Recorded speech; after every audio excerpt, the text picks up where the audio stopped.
រឿង4យ៉ាងមនុស្សស្រីឆ្លាតនឹងធ្វើវាដោយខ្លួនឯងមិនចាំពឹងទៅលើមនុស្សប្រុសទេ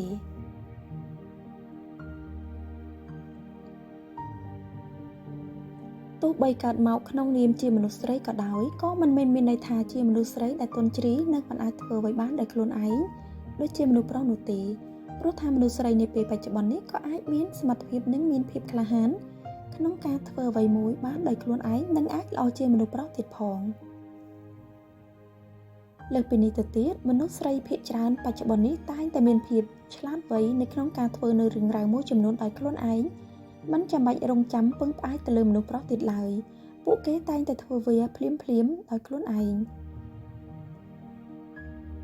ទាំងនេះគឺជារឿង4យ៉ាងដែលមនុស្សស្រីឆ្លាតធ្វើដោយខ្លួនឯងមិនពឹងផ្អែកទៅលើបុរស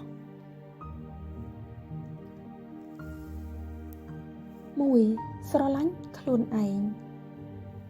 មនុស្សស្រីដែលមានភាពឆ្លាតវៃភាគច្រើនពួកគេមិនរងចាំក្តីស្រឡាញ់ពីនរណាម្នាក់ឡើយជាពិសេសពីមនុស្សប្រុសព្រោះថាក្តីស្រឡាញ់ចំពោះខ្លួនឯងមនុស្សស្រីក៏អាចផ្ដល់ឲ្យខ្លួនឯងបានដែរដោយមិនចាំបាច់តតែមានបានក្តីស្រឡាញ់ពីមនុស្សប្រុសទៅមានក្តីសុខនោះទេដូច្នេះហើយបានជាមនុស្សស្រីឆ្លាតភាគច្រើនពួកគេតែងតែមើលថែខ្លួនឯងនិងស្រឡាញ់ខ្លួនឯងជានិច្ច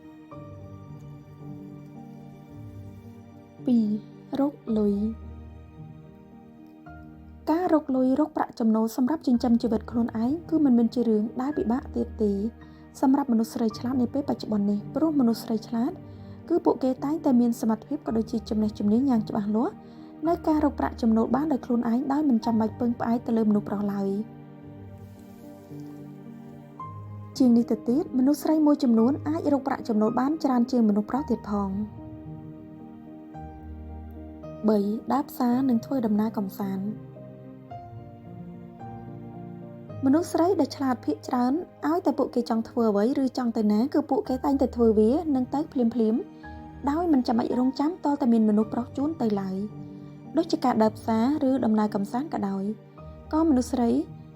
នៅតែអាចធ្វើវាបានដោយខ្លួនឯងព្រោះមនុស្សស្រីសម័យឥឡូវជាមនុស្សស្រីដែលពោរពេញទៅដោយភាពក្លាហានខ្លាំងណាស់ដូច្នេះហើយមនុស្សស្រីគ្រប់រូបគួរតែមានភាពឯករាជ្យឲ្យបានគ្រប់គ្រាន់នៅក្នុងខ្លួនទើបអាចរស់នៅមានសេចក្តីសុខនិងអាចធ្វើអ្វីខ្លួនឯងបានទី 4 ការទុកចិត្តមនុស្សស្រីឆ្លាតនាពេលបច្ចុប្បន្ននេះពួកគេតែងតែមានការជឿជាក់ទៅលើខ្លួនឯងជានិច្ចនិងមិនងាយទុកចិត្តនរណាម្នាក់បានដោយងាយៗនោះទេជាពិសេសគឺមនុស្សប្រុស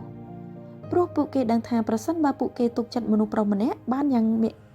ងាយនោះពួកគេងាយនឹងទទួលរងនៅការខូចចិត្តយ៉ាងខ្លាំងជាមិនខានដូច្នេះហើយទើបមនុស្សស្រីឆ្លាតតែងតែមានទំនុកចិត្តលើខ្លួនឯងជានិច្ចដោយមិនចាំបាច់ត្រូវតែមានការជឿជាក់ទៅលើមនុស្សប្រុសណាម្នាក់នោះឡើយ